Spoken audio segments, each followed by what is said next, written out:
Misalnya seseorang bertobat. Dulu umatnya Nabi Musa ada yang menyembah anak sapi, ijel itu. Harus tobat. Itu tobatnya ekstrim betul. Kalau tobat sekarang kan cukup istighfar sama istighosah. Kalau dulu enggak, liyak tulal bari umingkum al mujrima, yang terbebas dari dosa menyembah anak sapi, membunuh yang terlibat atau pernah menyembah anak sapi. Makanya ayatnya apa? Fatubu ila bari'ikum faqtulu anfusakum. Ya, jadi orang-orang yang pernah menyembah anak sapi itu tobatnya apa? Faqtulu anfusakum. Sebab itu semua ulama berkewajiban menerangkan nasa mansuh. Sampai Sayyidina Ali suatu saat ada mubalek atau ustadz itu ngajar di masjid, ditanya, kamu tahu nasa mansuh enggak? Enggak tahu. Terus kata Sayyidina Ali, berhenti jadi mubalek, lisensinya dicopot. Dicopot, kemudian halakta wa ahlakta, kamu rusak juga merusak. Kenapa demikian? Logikanya begini, semua nabi itu kan panutan. Saya ulang lagi ya, semua nabi itu panutan. Tapi kalau kamu tidak tahu nasaman, so jangan-jangan kamu ikut nabi sebelum kamu, yang nasahnya itu syariatnya sudah apa?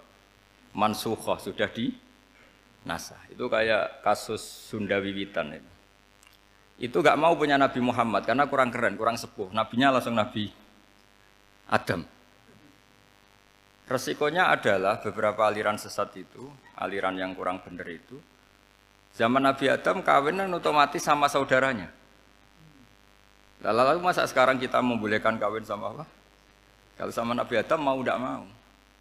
Karena yang cowoknya ya bin Adam, putrinya binti. Lalu Allah bikin satu sunnah yang suami istri itu harus beda, yaitu satu kandungan itu melahirkan satu pasang. Dan mulai dulu memang pasangannya orang jelek itu orang cantik.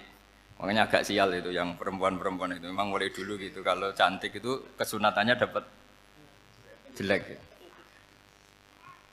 Nanti sama-sama masuk surga, karena yang cowoknya ibadahnya syukur, yang ceweknya sabar, itu nanti sama-sama. Nah kebetulan si Qabil itu ganteng sekali Qabil. Berpasangan dengan Labuda itu jelek gembrot, pokoknya tidak cantik. Enggak lah, kebalik. Qabil itu berpasangan sama Iklimah, jadi Qabil ganteng, punya adik kandung namanya Iklimah itu cantik sekali. Yang Habil itu rapati apa? Berarti yang Habil apa? Ya tidak pati ganteng, berbarengan dengan Labuda juga tidak pati cantik. Nah karena tadi ya berarti Qabil bareng siapa? Iklimah, Habil, Labuda. Maka untuk kawin ini nggak boleh satu kandungan. Jadi dulu karena nggak ada perbedaan ibu bapak, mau tidak mau beda, yang penting beda. Yaitu akhirnya apa? Qabil dapat Labuda, yang Habil dapat Iklimah, karena beda kandungan. Itu sudah cukup. Nah, akhirnya kan nggak terima si Qabil. Masa orang ganteng dapat orang jelek. Jadi mulai dulu itu maunya orang ganteng ya dapat orang cantik, nggak terima. Tapi Allah ngatur seperti itu. Akhirnya terjadi percekcokan. Nah, dulu itu semuanya itu religius, sehingga ukuran percekcokannya masih religi, yaitu ya gini saja, kita ngadakan kurban, yang diterima itu yang menang. Ya ternyata dalam kompetisi itu yang menang siapa? Habil. Akhirnya Habil jadi menikahi siapa? Iklimah. Kalau sekarang kompetisinya kan siapa paling kaya ya menang. Lebih gampang. Nah kemudian bayangkan misalnya, ya saya ini menerangkan nasa mansuh. Kita semua sering ngomong, sering berkoar-koar, sering menyarankan atau mewajibkan para nabi itu panutan dalam semua perilakunya. Ternyata ada beberapa perilaku yang sudah dinasah atau dihapus ketentuannya oleh syariatnya Rasulullah Shallallahu Alaihi Wasallam. Maka mengenali nasah mansuh itu keharusan dalam ulumul Quran. Ya, makanya Allah mengatakan apa? Manansah min ayatin au nunsiha pasti na'ti bi khairim minha au misli. Jadi saya nerangkan nasah mansuh itu dua sesi. Satu sesi antar nabi, dua di internal syariatnya apa? Sekali saja hari ini tok, sudah setelah itu anggap pinter sudah. Kalau Sudah, jangan tanya lagi. Nah, ada beberapa lagi syariat yang masalah metode. Dulu Nabi Nuh itu dibolehkan oleh Allah, saking mangkelnya sama orang kafir. Saya ulang lagi, orang kafir itu kan biadab sekali, nempat buminya Allah, makan rezekinya Allah, kemudian mengkafirkan Allah. Pikirannya Nabi Nuh, orang biadab gini nggak layak hidup, itu pikirannya Nabi Nuh. Kalau dia pakai militer, tidak punya militer, ya pakai langit akhirnya. Pakai kekuatan langit, beliau berdoa, Rabbi la tadzar alal ardi minal kafirina dayyar. Innaka intadzarhum yudillu ibadaka wa la yalidu illa fajirong kafar. Ya Allah, mereka ini orang-orang kafir, padahal pakai bumi engkau, pakai rezeki engkau, matikan semua saja. Jangan sisakan satu pun. Karena kalau masih sisa, nanti anak turunnya ya gitu. Gennya gendo ya pasti melahirkan gendo. Gen, wa la yalidu illa fajirong kafar. Kalau kamu sisakan pasti melahirkan generasi gendo lagi, kafir lagi. Dituruti sama Allah.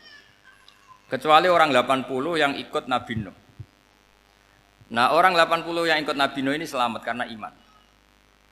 Maka generasi yang sekarang ini termasuk saya semua ini semuanya turunan orang iman. Maka kita ini punya dua status. Satu, Allah kadang manggil kita ya Bani Adam karena faktanya kita turunan Nabi apa?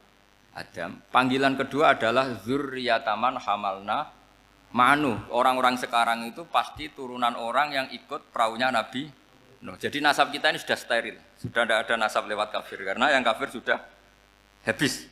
Semua orang sekarang itu turunan Nabi Nuh, yaitu disebut apa? Dzurriyyataman hamalna ma'nuh. Yaitu sekitar orang 80. Nah, oleh Allah Subhanahu wa taala syariat seperti ini pernah dituruti, yaitu akhirnya mereka mati semua kecuali orang 80 yang mukmin. Tapi uniknya Allah apa? Era Rasulullah SAW, Nabi kita Nabi Muhammad itu diutus rahmatan lil alamin. Ketika Nabi didustakan, diusir, disakiti, malaikat gunung, beberapa malaikat sing ahli adab spesial eksekutor lah kira-kira gitu.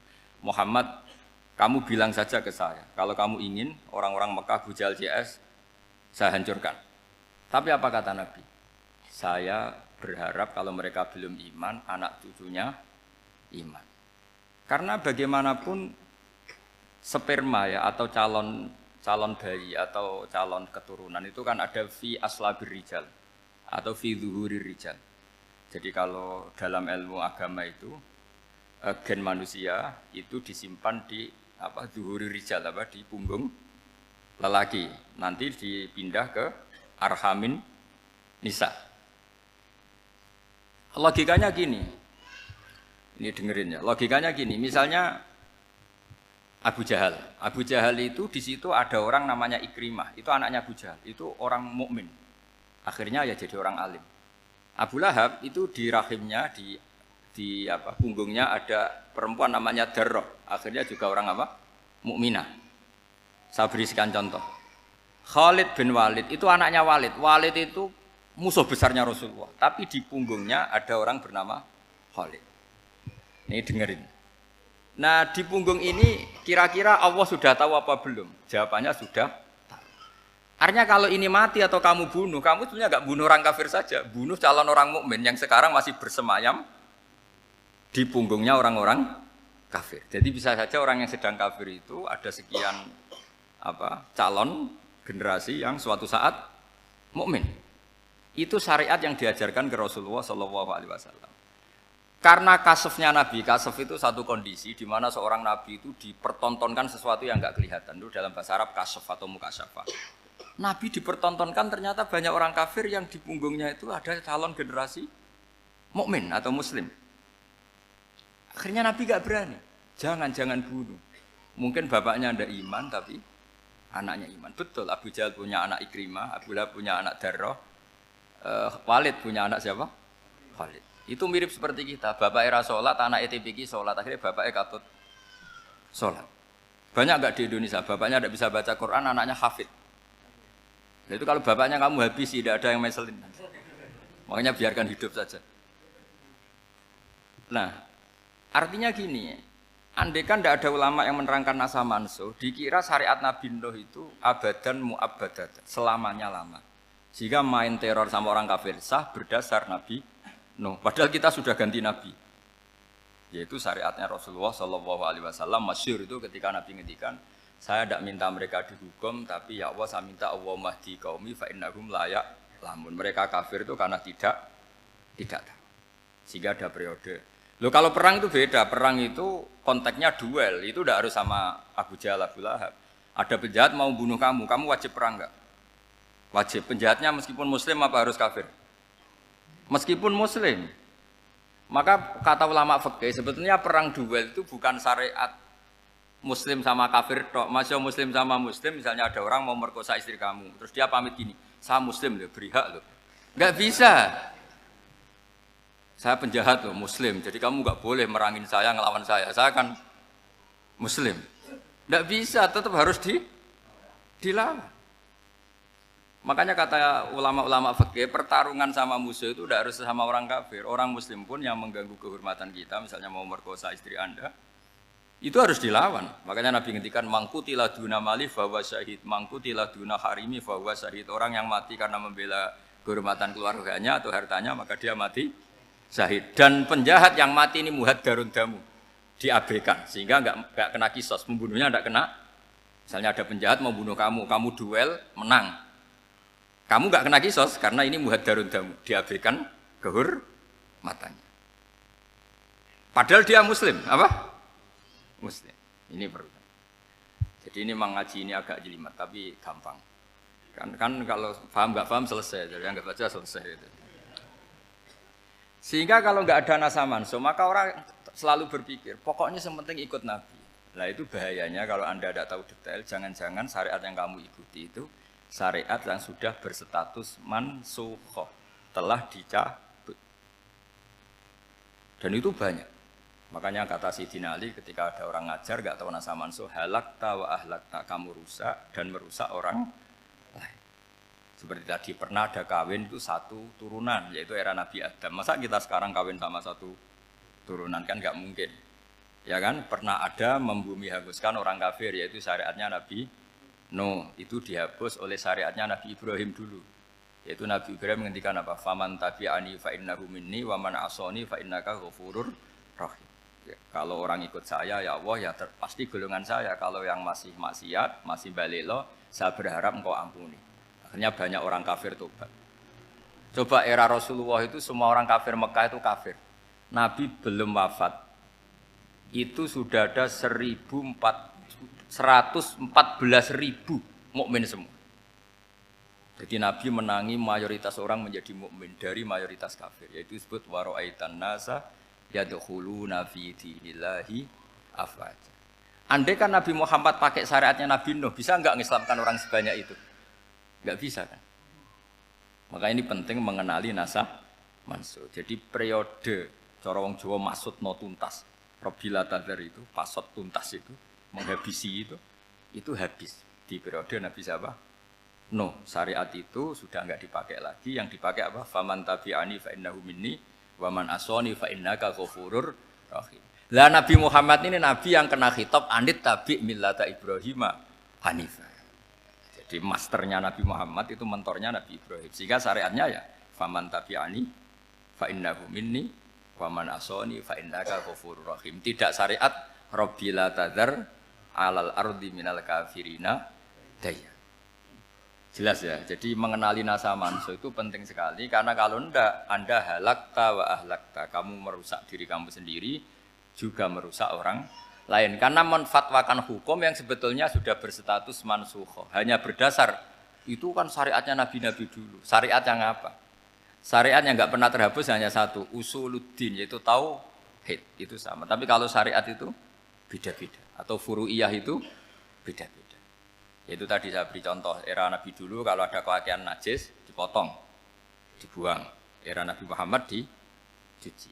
Orang kafir dihabisi oleh langit.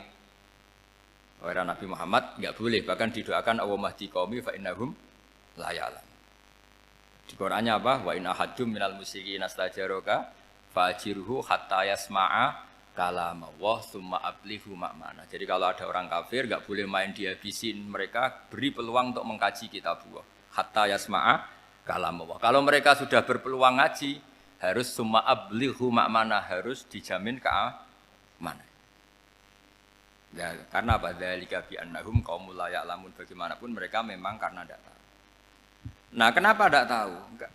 Karena tadi mereka tertutup oleh kultur yang beratus-ratus tahun. Mbah-mbahnya mereka menyembah batu, menyembah berhala. Ya tahunya itu ya Tuhan. Bagaimana Anda bisa menjelaskan sesuatu yang sudah beratus-ratus tahun kan tidak gampang. Maka ada periode dimaklumi, apa?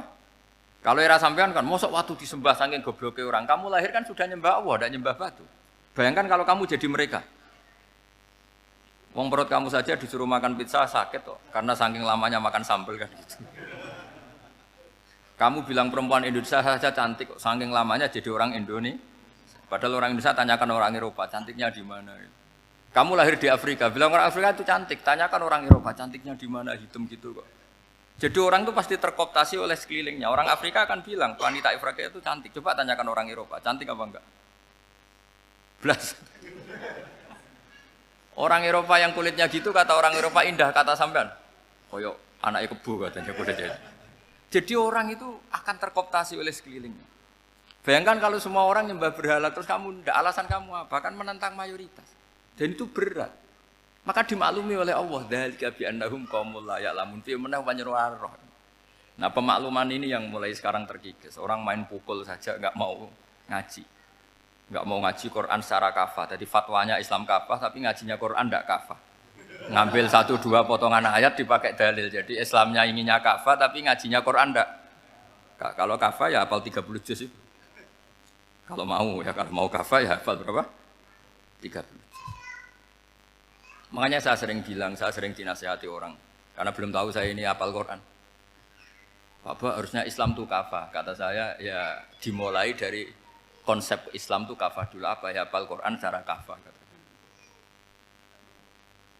Jadi ini penting saya utarakan. Bahaya sekali orang mengenali Islam tanpa mengenali nasah mansuh. Karena beberapa syariat Nabi sebelum kita itu berstatus mansuh.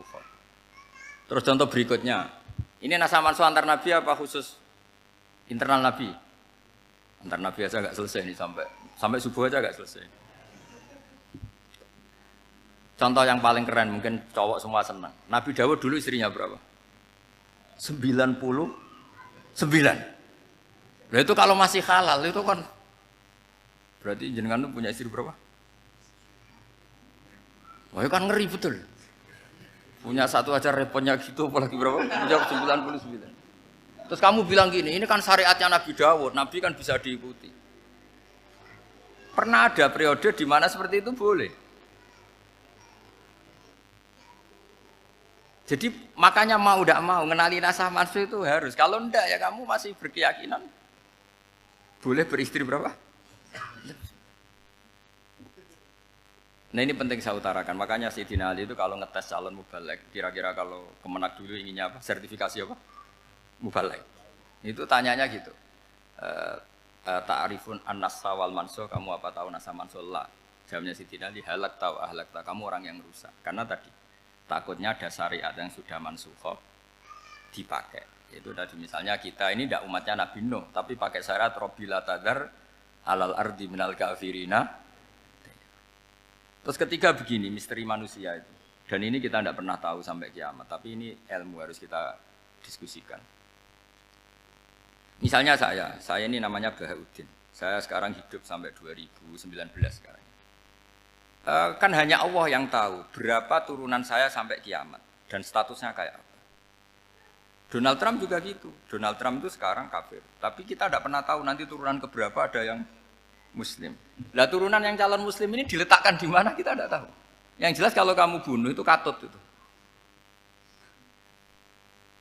Artinya gini, logika membiarkan orang kafir itu ya ada logikanya.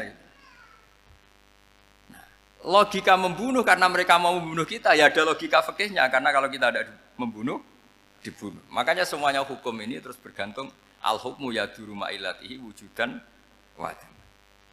Di sini terus dipertemukan. Makanya semua nabi itu kalau yang namanya membunuh pasti pas perang saja karena ini kondisi yang memang pilihannya hanya dua, kalau nggak dibunuh ya membunuh. Ada duel lah itu. Maka ini butuh kajian fikih dan orang nggak boleh subjektif dalam hal ini. Saya ulang lagi, tidak boleh subjektif karena tadi Orang yang kamu katakan sekarang misalnya Zaid, kamu itu bodoh sekali. Kenapa bodoh? Nggak hafal Quran, nggak pernah kuliah, nggak pernah ngaji. Ternyata Zaid ini bersemayam calon anak yang alim alama hafal Quran. Namanya Umar, tapi masih jadi sperma. Suatu saat Zaid itu punya anak alim alama. Kan banyak orang nggak bisa baca Quran punya anak hafid. Banyak nggak di Indonesia? Banyak nggak petani yang punya anak dekan? Petani punya anak dekan. Yang dekan punya anak naik kelas saja susahnya bukan main.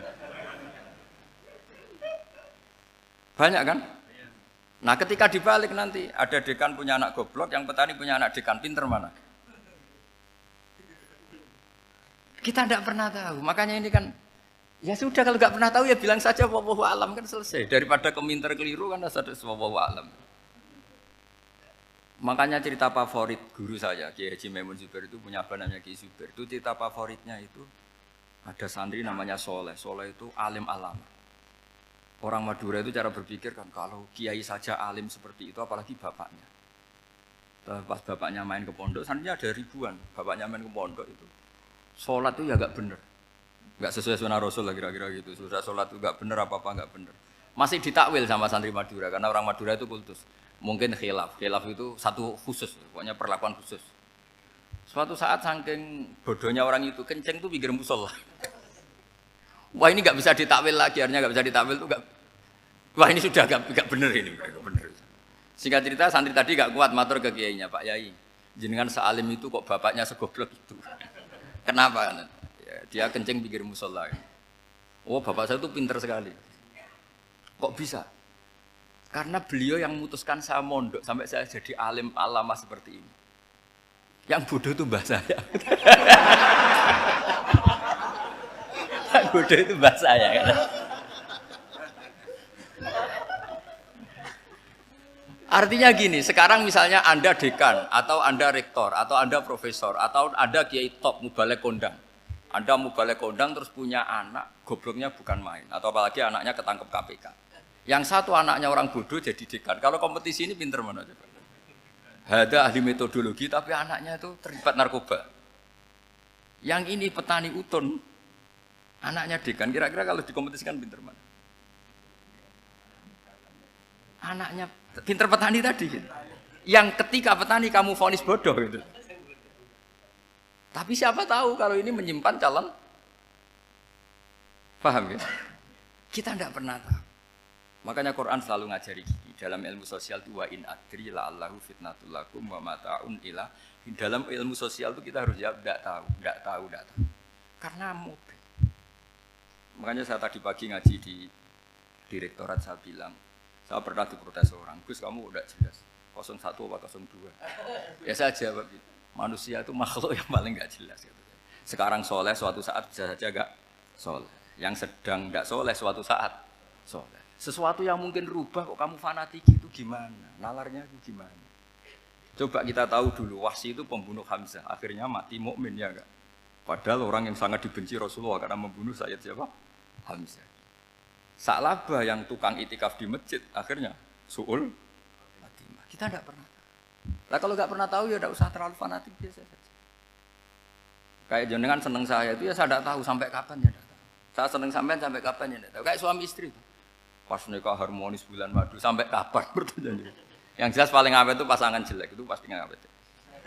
Makanya jadi guyonan tuh. Pasangan tuh jangan baik-baik gak awet, kalau jelek itu awet. Ternyata maksudnya cantik sama ganteng. Itu suatu saat pasti jadi jelek. Yang jelek sama jelek pasti jelek terus. Makanya jadi guyonan. Kalau pasangan jelek itu awet katanya. Tapi kalau pasangan baik, ternyata baik wajahnya itu pasti gak awet. Suatu saat pasti jelek. Tapi yang jelek awet. Karena mulai dulu ya jelek sampai itu. Awet jeleknya maksudnya bukan. Ya jelas ya, jadi saya mohon sekali ini ilmu. Sampai ndak urusan, ini bukan urusan cocok ndak cocok, tapi ilmu. Ilmu harus kita dengar bahwa syariatnya para nabi itu yang sifatnya furu'iyah, tidak usuliyah, tidak tauhid itu potensi rubah. Sehingga mengkaji nasah mansukh itu satu keharusan seorang ulama. Makanya setiap ada syariat nabi, hal hadis syariah mu'abbadah amla, mansukhah amla. Karena potensi itu tinggi. Kita tahu dulu semua nabi sholat menghadap apa? Baitul Maqdis. Era Rasulullah dipindah ke Ka'bah. Tapi kalau kamu katakan total Baitul Maqdis ya tidak juga. Nabi Ibrahim mulai dulu madhabnya ke Ka'bah. Tapi kalau Nabi Musa ke Baitul Maqdis.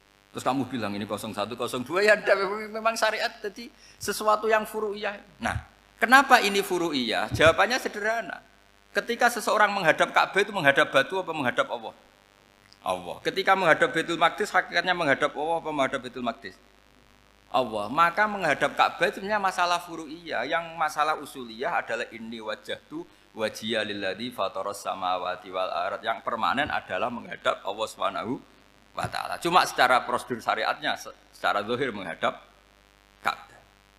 Maka potensi rubah karena ternyata itu furu'iyah, untuk kiblatnya itu furu'iyah. Yang permanen adalah menghadap ke Allah Subhanahu wa ta'ala. Ini penting ya. Jadi terus sekarang masih antar nabi apa di internal nabi? Ini sudah mau selesai waktunya, sudah habis ini. Internal. Ini sudah selesai, ini sudah pas ini. Mohon Pak Andi. Wah. Jam ini sudah. Sampai mana tadi? Diteruskan apa enggak? Sudah ya, sudah kayaknya sudah. Biar kelihatan cerdas terus. Sekali pertemuan sudah pinter gitu. Berapa? Setengah jam sudah pinter. Yang internal Nabi apa antar Nabi? Internal ya, sudah sekarang ke internal. Kalau internal lebih banyak lagi contohnya. Yang masyhur tentu masalah Baitul Maqdis. Dulu Rasulullah pernah sholat menghadap Baitul Maqdis 16 bulan. Berapa? 16 bulan. Kila 17. Pokoknya khilafnya hanya 16 dan 17. Kalau ada bilang 10 bulan berarti tidak pernah ngaji. Khilafnya, karena khilafnya itu hanya 17 sama 16. Akhirnya sama Allah diminta, disuruh menghadap ke Ka'bah. Saya ulang lagi, itu tetap masalah antar nabi sebetulnya. Begini, makom itu kalau dalam bahasa Arab bukan kuburan. Kalau di Indonesia kan makomnya Sunan Bonang itu kan kuburan. Kalau makom dalam bahasa Arab itu sesuatu yang pernah dipakai singgah itu namanya apa? Makom. Lalu Rasulullah itu pertama di Medina itu madhep Baitul Maqdis itu 16 bulan. Orang Yahudi senangnya bukan main. Sampai mereka bilang gini, Muhammad tuh gaya-gaya nantok punya agama baru. Tapi kiblatnya ikut kita. Baguslah anak itu katanya, masih tahu diri katanya. Bagus katanya itu masih tahu diri. Jadi senangnya bukan main orang Yahudi. Karena kiblatnya Muhammad sama dengan mereka. Ya tentu mereka jangkar Muhammad, bukan Sayyidina Muhammad atau Rasul Muhammad karena mereka masih enggak iman. Nabi itu ya agak tersiksa karena beliau secara gen turunan Nabi Ibrahim dan kiblatnya Ibrahim itu Ka'bah. Agak tersiksa tapi sami'na wa ata'na tetap madhab ke Baitul Maqdis berapa? 16 bulan. Suatu saat Nabi Muhammad itu disuruh madhab Ka'bah. Ini dengerin. Akhirnya madhab ke Ka'bah. Apa yang terjadi? Orang Yahudi komentar gini, Muhammad itu gimana? Dia di perantauan, rindu sama keluarganya. Terus rindunya itu diaplikasikan jadi perilaku agama. Jadi dia madhab Ka'bah dianggap kangen. Kayak saya kan orang Rembang. Rembang itu apanya Jogja? Timurnya apa? Enggak, Jakarta itu mana Jakarta itu? Barat sana ya. Ibaratnya saya orang Jakarta, terus merantau di Jogja. Dulu kiblatnya itu menghadap ke timur. Terus ketika madhab ke barat kata sampean, wah itu padune kangen apa? Keluarga. Juga kurang ajar orang Yahudi. Jadi orang Yahudi itu memang paling pinter bully. Makanya kalau sampean tukang bully itu ya agak-agak ya enggak. Saya enggak ngomong agak ya, pokoknya agak-agak ya. Pinter bully orang Yahudi. Makanya enggak ada orang debat sepinter orang Yahudi. Yang bisa ngalahkan hanya Tuhan itu. Orang Yahudi yang bisa ngalahkan hanya Tuhan. Sayyidina Ali orang paling terkenal cerdas. Itu kalau sama orang Yahudi itu pusing. Karena ya apa logikanya itu? Saya beri sekian contoh. Ada orang Yahudi tanya gini, Muhammad, kalau kambing mati itu yang bunuh siapa? Ya Allah, mati langsung itu. Agama kamu itu aneh, Mak. Yang langsung sentuhan Allah haram, tapi yang lewat tangan-tangan jahil manusia malah halal. Harusnya itu yang halal kan orisinal langsung Allah yang bunuh. Jadi utaknya itu aneh, dari cara berpikir itu aneh. Nah cara sampean ini kan, nak halal pangan kue. Tapi Nabi kan nggak boleh bertutur kata kasar gitu. Kalau yang jadi Nabi saya untalan ngono kan gitu. Tapi Nabi kan nggak boleh kasar. Jadi Nabi itu problem karena nggak boleh apa? Kasar. Kalau kita kan gampang, wis nak halal untalan kan selesai apa? Tapi Nabi nggak boleh kasar gitu. Jadi nak jadi nggak Nabi, nggak sampean itu kan enak. Mau keliru ya pantas, mau apa saja pantas. Karena kan nggak panutan. Kalau Nabi nggak bisa. meluruskan kebenaran itu harus tetap sesuai akhlak. Ya jadi agak kerepotan. Makanya punya Umar alhamdulillah ada yang nggak perlu aturan itu. Jadi enak. Jadi ya itu memang aturannya harus itu. Coba Nabi itu perang tapi nggak boleh bunuh. Kayak apa susahnya? Beliau jadi sasaran tembak tapi nggak boleh bunuh. Kalau sahabat kan enak, duel, relax, santai, bisa tarung. Kalau Nabi nggak boleh. Makanya Nabi meskipun ikut perang terus nggak ada sejarah orang yang dibunuh. Ya, hanya satu peristiwa itu pun dibaca orang kafir, ditangkis Nabi, pedangnya kembali ke dia mati. Tapi nggak ada yang Nabi. Karena Nabi kalau pembunuh nanti itu terus kayak pendekar kan susah juga punya Nabi kok. Habis perang misalnya Nabi tanya, Muhammad habis serang berapa? 1000. Ya repot juga punya Nabi mantan apa? Pembunuh meskipun yang dibunuh orang kafir, tapi kan kayak apa ya? Fitrah manusia itu akan menolak kepemimpinan orang yang gitulah pokoknya nggak bisa diterangkan itu. Makanya Nabi itu nggak pernah bunuh meskipun kayak apa musuhnya tapi nggak pernah bunuh. Untungnya di sekeliling orang-orang yang tadi. Jangan bilang tuh suka bunuh ya, pokoknya perang gitu ya. Perang dengan bunuh itu beda loh. Ya. Kalau perang itu fair apa? Fair. Sampai mana tadi? Nabi Ibrahim ya.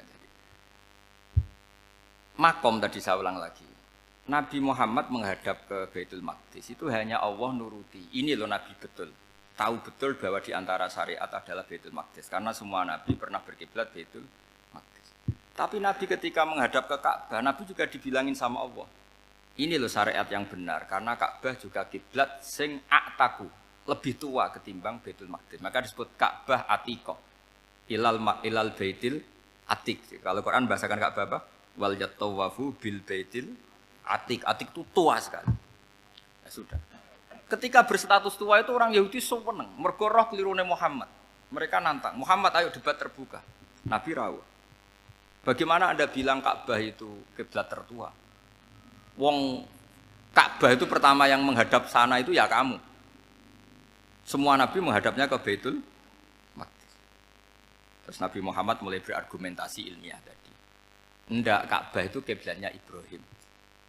Jadi Ibrahim dulu itu yang mulai dulu kiblatnya itu di Ka'bah. Terus orang itu tanya, buktinya apa? Terus dijawab, fihi ayatum bayinatum maqam Ibrahim. Ternyata di situ ada jejak kakinya Nabi Ibrahim, yaitu batu yang diinjak beliau ketika bangun Ka'bah. Itu argumentasi ilmiah. Lah barang orang Yahudi kehilangan ilmu itu gobloknya orang Yahudi. Makanya yang bisa mengalahkan Yahudi hanya Allah Subhanahu wa taala. Luang Ibrahim saja golongan kita, pengikut kita. Ibrahim itu pengikut Yahudi. Wah, itu Nabi mulai senyum-senyum, mulai tertawa-tawa. Wah, itu goblok orang terdidik. Karena itu ibaratnya kayak kamu bilang Soekarno itu pengagum Puan Maharani. Kira-kira seperti itu. Soekarno itu pengikut Puan. Karena Yahuda itu Yahuda bin Yakub bin Ishak bin Ibrahim. Saya ulang lagi ya, nasabnya Yahudi apa? Yahuda bin Yakub bin Ishak bin Ibrahim. Jadi Ibrahim itu mbah keempat dari Yahuda.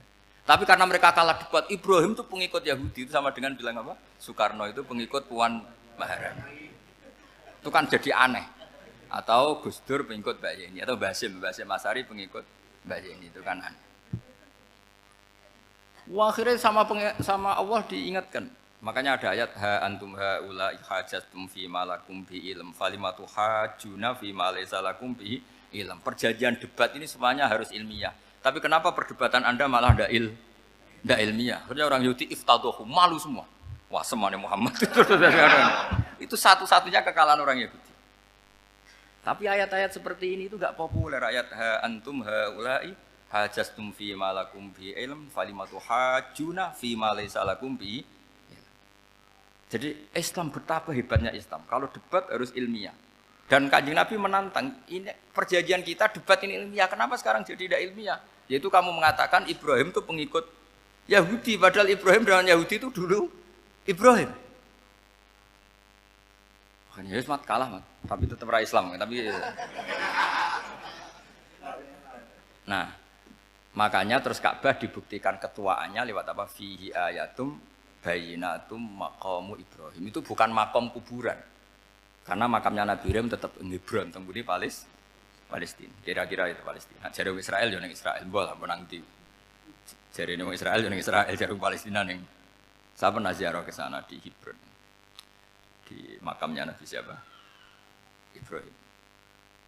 Jadi jelas ya. Jadi nasa mansuh itu ketentuan yang dikehendaki Allah Subhanahu wa taala untuk menguji loyalitas manusia, menanggalkan semua akalnya. Makanya saya mohon sekali siapapun yang ngaji saya dimanapun, sekali-kali manusia itu harus menanggalkan akalnya. Sekali Anda pakai akal, maka Anda akan ingkar dengan nasa mansuh. Nasa mansuh itu hukum yang direvisi, yang dibatalkan. Makanya orang Yahudi lagi-lagi pinternya orang Yahudi. Merovokasi orang-orang yang Islamnya belum kuat, diprovokasi gini. Ungzuru ila Muhammadin tahayyara fi din yukhillu yawman wa yuharrimu ukhra. Lihat itu Muhammad, dia kebingungan cara beragama. Kadang bilang A, besok bilang B. Jadi nasa mansuh dianggap satu bentuk kebingungan. Gak kurang ajar tapi.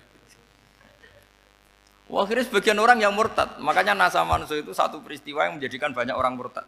Karena diprovokasi orang Yahudi bahwa itu bentuk kebingungan Muhammad.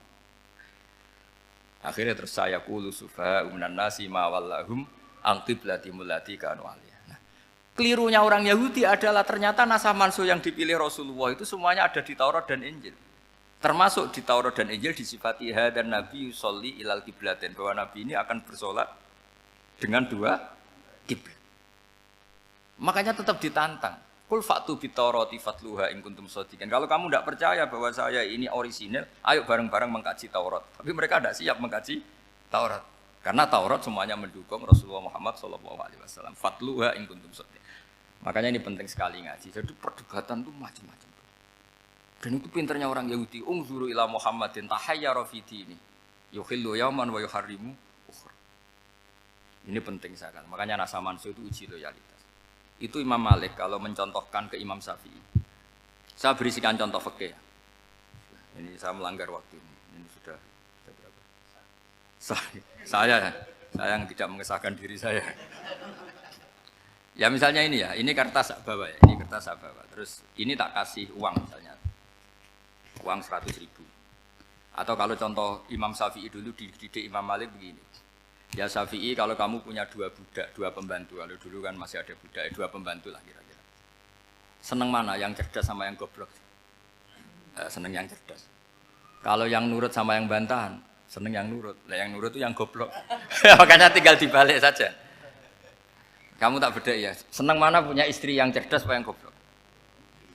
Coba jawab. Atau ibu-ibu, mbak-mbak ini, seneng mana punya suami yang cerdas atau yang goblok? Kalau cerdas gak bisa diakali, tapi goblok nurut tapi ya kadang sini-sini kan. Nah, itu kan antar manusia. Masalahnya kita menghadapi Allah Subhanahu wa taala yang semua kita pasti bodoh. Kita menghadapi Allah Subhanahu wa taala yang semuanya kita pasti bodoh. Allah jelas ngendikan wa kanal insanu dzaluman jahula. Manusia itu banyak dolimnya. Dolim itu sifat mubalaghah. Kalau orang dolim sekali dolim, kalau sering zalum, kalau jahil biasa jahil, kalau banget jahili jahul. Bahasa Arab kan gitu memang. Ghafir, pengampun biasa. Kalau ghafur selalu mengampuni. Syakir, makanya sifatnya Allah Ta'ala ikut wazan fa'ul semua. Ghafur, syakur. Atau diikutkan wazan fa'al. Kalau goblok biasa jahil, goblok banget jahal kan gitu. Kafir biasa kafir, kalau kafir banget kafar. Ya, jadi wazan balaghah itu bisa fa'al, bisa fa'ul ya. Kafirin kafar atau kafur, paham ya? Malah ngaji nahwu. Ya tapi ini memang perangkatnya ya. Ini kan perang mau tidak mau. Makanya misalnya Allah tidak suka kulla kafarin banget kafir ya pak? Paham ya? Kulla khawanin banget khianate. Kalau khain khianat biasa, kalau khawan sering khianat. Lah manusia itu kata Allah apa? Zaluman, wis banget dolime, banget bodoh. Itu kalau yang ngarang hikam mencontohkan tuh gini, manusia itu pas bener saja salah, apalagi pas salah. Jadi manusia itu kata imam yang ngarang hikam itu, man itu kanat mahasinhu masawiyah, fakih fala takunu masawihi masawiyah. Ketika baik saja buruk, apalagi ketika buruk. Coba kalau ada orang dermawan sama teman-temannya, tanyakan istrinya, duit dihambur-hambur, disekno konco ngalono bojo. Mesti gitu.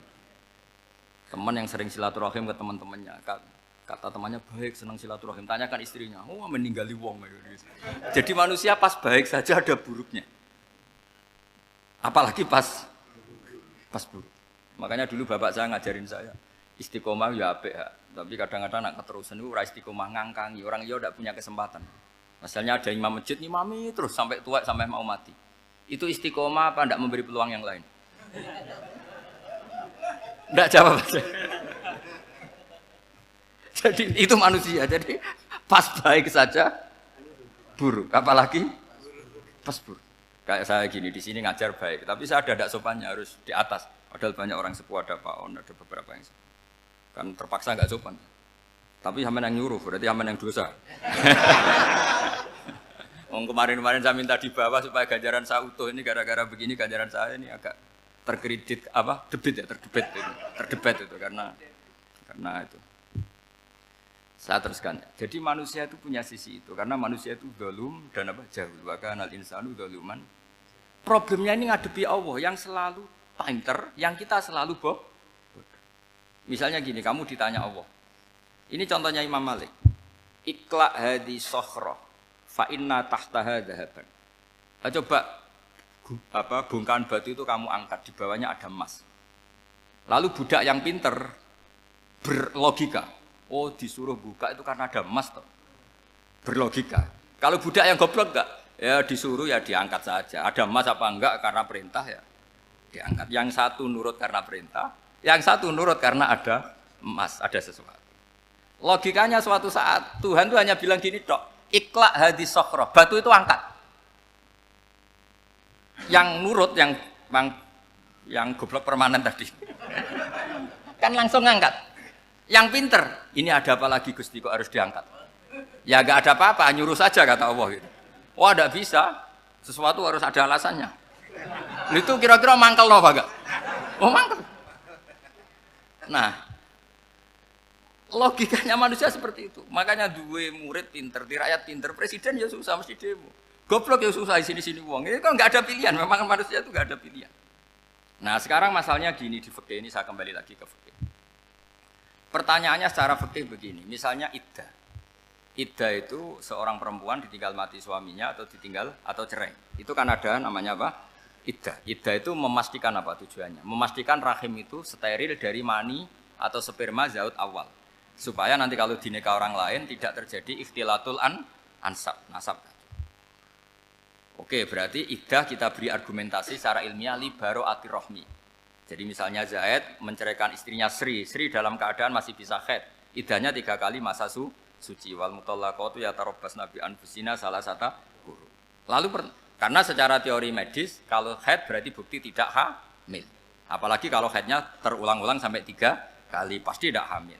Sehingga kalau nanti dinikahi orang lain pasti kalau ada anak ya anaknya zaud sani atau zaud kedua. Berarti alasan iddah li baro'atir rohmi. Oke, kita sok pinter, sok bijak. Pertanyaannya adalah sekarang sudah baru 1 bulan suaminya di Malaysia nggak pernah ngumpuli. Dicek di medis juga bukti tidak hamil. Apakah boleh tanpa iddah? Semua ulama mengatakan tidak boleh. Tapi ini kan rahimnya jelas bersih. Ya karena iddah itu nuruti perintah pangeran, pokoknya tetap iddah. 3 kali masa suci. 3 kali masa suci atau masa haid. Itu ada perdebatan ulama. Tapi kan ini terbukti bersih Gus. Meskipun terbukti bersih kata Allah harus iddah 3 bulan atau berapa? Kira-kira 3 bulan 4 bulan ya tetap harus iddah. Kowe milih mana? Sok pinter, Gusti, berhubung ini. Pangeran mbok terangno gitu. Berhubung. Jadi Tuhan apa mbok wari berhubung Gusti ini jelas steril dari sperma zaut awal, enggak usah iddah Gusti. Sama aja kamu disuruh majikan kamu ikla hadis sakhra, berhubung enggak ada apa-apa, enggak usah ya. Kira-kira mangkel ndak budak yang seperti itu? Mangkel. Maka dibutuhkan kebodohan dalam beragama. Betul itu memang. Makanya Nabi itu unik, pernah bilang itu gini, aksaru ahlil jannah al-bulhu, aki-aki penduduk swarga itu al-bulhu, wong goblok-goblok. Maksudnya goblok yang jenis ini, bukan goblok betulan maksudnya. Maksudnya goblok jenis ini itu ya tetap pinter, tapi pinternya dibuang, pura-pura goblok demi sami'na. Jadi saya misalnya kok pinter dan goblok tadi sekaligus, pinter dan goblok. Ya bah, ikla hadis sokhra, fa inna tahtaha dhaban. Tak angkat, karena saya tahu di bawah ada emas. Tapi di hati saya, sajane ya mergo perintah. Suatu saat kalau disuruh Allah, ikla hadis sokhra, perintah ya tak angkat, ya sudah. Jadi ya pinter ya goblok. Saya tahu namanya perintahnya Allah pasti ada hikmahnya. Hikmahnya iddah adalah li baro'atir rohmi. Tapi hikmahnya jadi kawula adalah nurut perintah Allah, cek tahu alasannya maupun tidak. Tidak. Lah di sini ada illatul hukmi untuk membangun kecerdasan, tapi ada loyalitas untuk membangun ubudi. Ya, bahwa kita ini kawula roh tetap loyal. Makanya tadi pagi saya cerita Sayyidina Umar. Sayyidina Umar kayak apa cerdasnya? Tapi tetap ubudiyah. Yaitu Rasulullah SAW sering dibully orang kafir. Muhammad tuh gaya-gaya nantok. Wong ra oleh nyembah berhala, ra oleh nyembah watu. Jebule dekne nyembah Hajar Aswad. Karena dilihat dari jauh kan tetap nyium Hajar Aswad. Coba kalau kamu lihat dari jauh. Kamu sujud dari jauh kan kayak sujud sama batu. Makanya Sayyidina Umar karena orang kafir masih cara berpikir gitu, tiap nyium Hajar Aswad itu komentar gedumel. Alim tu annaka hajarun la tadurru wa la tanfa. Walau la anni ra'aitu Rasulullah qabbalaka ma qabbaltuka. Aku roh nek watu ora mandoroti ora manfaati. Kalau saja saya tidak melihat Nabi nyium kamu, saya tidak sudi nyium kamu. Jadi tidak berdoa doa mustajab itu tidak gerutu. Karena apa? Umar tahu ini masalah secara tauhid. Kalau saya doa depan Hajar Aswad nanti dikira syirik karena berdoa di depan batu.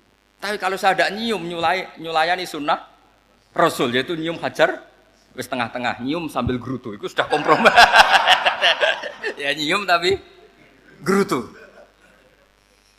Kayak apa? Makanya ya cerdas tapi ya goblok tadi ya cerdas. Itu uniknya Rasulullah. Jadi muji orang pintar ya sudah langit. Tapi Nabi pernah dalam satu hadis mengatakan aksaru ahlil jannah al-bulhu. Aki-aki penduduk swarga itu orang-orang bodoh. Artinya orang bodoh itu bukan bodoh betulan. Enggak. Dia meninggalkan akalnya demi loyalitas ubudiyah. Nah, untuk menutup sesi ini terakhir betul, tak tutup setelah ini selesai.